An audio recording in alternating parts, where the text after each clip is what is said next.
Como eu disse, rapaziada, os pontos específicos aí que os juízes sempre vão avaliar, se são cortes, profundidade, simetria, nós temos a noção na questão de discussões, obviamente não temos uma noção igual ou principalmente exata do Pacho, que já é um treinador aí de grande porte, só que hoje nós estamos aqui com o Miguel Chaim, que vai nos desvendar os maiores segredos e mistérios do porquê os juízes escolhem esse ou escolhem aquele e principalmente o que determina um verdadeiro campeão no palco. Chaim, minha primeira pergunta pra você é: pareceu o atleta lá do nível do Jaworski, o Zanca, o Ramon, ok, só aqueles cara gigante. O que os juízes vão olhar assim por ordem? O que eles veem primeiro? Volume, simetria, definição, Cara, blá blá. teoricamente não tem uma ordem. Teoricamente é um conjunto. E aí tem aquela coisa de que, talvez na Classic não se conte tanto volume, se conte mais harmonia, talvez na Open se conte mais volume. Se tem essa ordem, pode ser um desses grandes mistérios que você falou, que a gente algumas vezes não consegue entender. Teoricamente, o jogamento do bodybuilding, ele teria que levar em conta todos esses fatores: muscularidade, volume, definição, proporção, simetria. A simetria que é o lado esquerdo e direito, tá? Sim. Né, os dois braços do mesmo tamanho, duas pernas do mesmo tamanho, etc. A proporção, então o seu deltoide está proporcional ao tamanho do seu peitoral, o seu braço está proporcional ao tamanho do seu deltoide, e assim por diante, parte da frente proporcional à parte de costas. E tem a questão de volume. Tem muita discussão em relação a isso. Muitas vezes se fala que o que ganha é o condicionamento, só que também um cara extremamente condicionado que não tem volume não vai ter chance. Então, muitas vezes, você tem que analisar o conjunto, que não é tão simples assim. Muita gente, a gente analisa às vezes, né, Pacho? E a galera fala assim, pô, você tá fazendo uma ginástica para você conseguir explicar esse resultado. Não é uma ginástica, na verdade, tem muito detalhe, muita coisa intrínseca que você tem que analisar e levar em conta e depois balancear. Então, assim, realmente, o julgamento do fisiculturismo é um dos mais complicados que tem. É difícil pra galera entender. Às vezes, pra gente fazer um vídeo de análise de pose, a gente leva 30, 40 minutos, porque, pô, tem isso, tem aquilo, tem que entender isso. E, às vezes, tem o feedback da arbitragem, como o Terry e o Tamer costumavam fazer, né, cara? Que eu achava legal pra caramba quando tinha esse feedback, porque a gente conseguia entender um pouco mais do que eles estavam enxergando. Mas é isso, não tem algo, ou pelo menos não deveria ter algo mais importante ou não. Tudo um conjunto. Entendi. E o que eu acho legal, obviamente na sua visão, antigamente nem se cogitava brasileiro competir lá fora. Era uma distância assim, cara, galáctica. Um exemplo, no New York Pro, cara, a gente teve uma chuva de brasileiros. Vamos lá, o Jaworski, o Vitor Chaves na Men's, a Gisele na Wellness, a Natália. Quem mais? Tinha mais alguém? Só os 4. Acho que não, mas todos os 4 foram muito bem. Foram muito bem, o Vitor Chaves ficou em segundo, cara. 2 top 2, 2 top 1. Exatamente. Na sua visão, Chaim, essa distância que era tão gigante de um tempo pra cá, o que você acha que encurtou essa distância dos brasileiros em relação aos gringos no seu ponto de vista? Cara, primeiro que realmente, né, quem vive no old school, quem vivia, eu acho que dá pra me considerar um old school, a gente, estava lá atrás, né? Não se imaginava. Eu, pelo menos, escrevo em revistas desde 2006. Uau! Entrei no YouTube em 2007, 2008. Era inconcebível. Falei, não, isso nunca vai acontecer. A gente tá aqui, os caras estão aqui, é impossível acontecer isso, vocês me desculpem, não vai rolar nunca. A gente não tinha o que... Cara, era tudo diferente. Não tinha...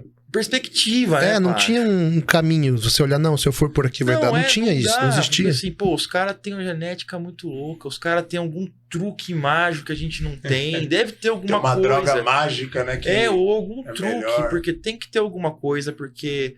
Cara, quando eu fui pra Olímpia 2008, foi minha primeira Olímpia, era assim, se andava no Olímpia... Público, não era atleta não, público, cara normal que foi assistir, o cara de bermudão e chinelo, você vai regata, você fala assim, se esse cara fosse pro Brasil, campeão brasileiro overall. Se essa mina fosse pro Brasil, ela ganhava o brasileiro masculino. Overall, verdade. Caraca, era bizarro.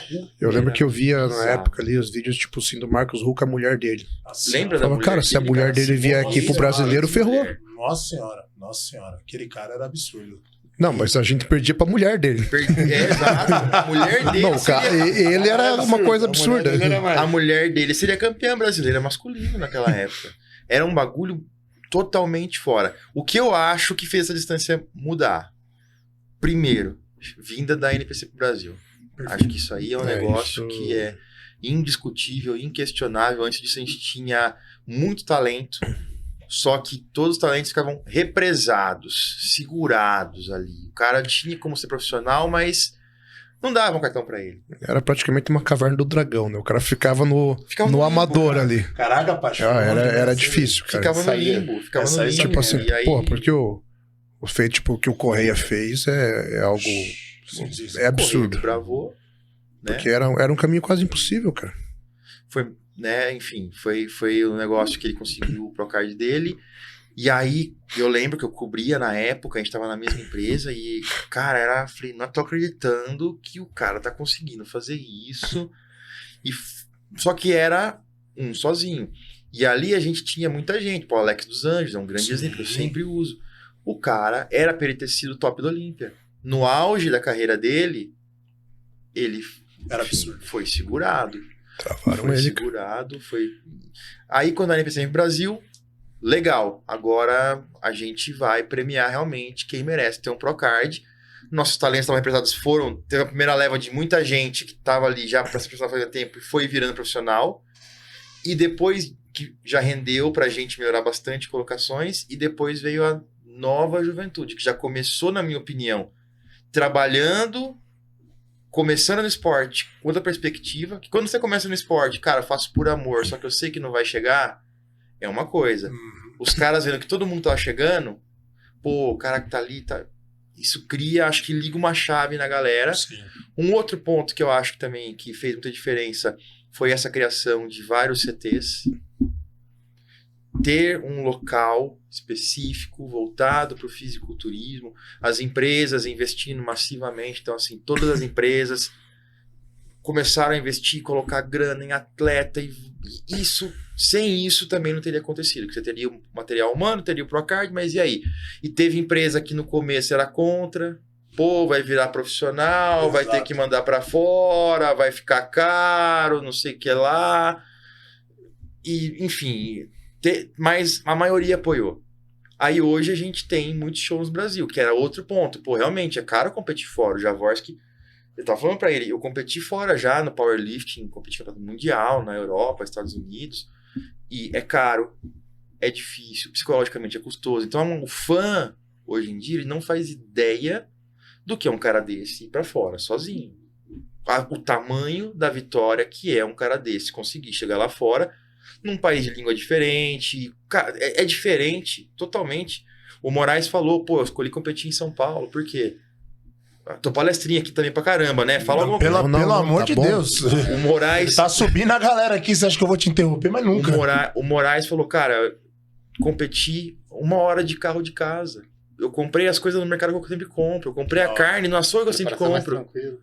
É totalmente diferente. Então também tinha Procard, mas era complicado. Aí os caras puseram um monte de show no Brasil. Agora a gente tem esse boom, porque você tá dando condição financeira, tá dando condição de Procard e tá dando condição de competir. Cara, só vai crescer. Por que você acha que antes não existia essa valorização por parte das empresas e hoje existe uma grande valorização por parte das empresas? Primeiro porque, óbvio, a empresa ela tá valorizando, ela tá apoiando, ela tá fomentando esporte, que é super importante, só que é uma empresa que visa lucro. Então, só vai acontecer porque tem um mercado girando, tem uma roda girando. E isso aconteceu depois, porque antes não tinha show aqui, não tinha profissional. Pô, o cara é bom pra ser profissional, mas não vai virar profissional. Acabou. O cara vai ficar fazendo o quê? Então, acho que aos poucos foi se criando essa condição da roda girar. E aí tudo começa a funcionar. As empresas falaram, agora faz sentido.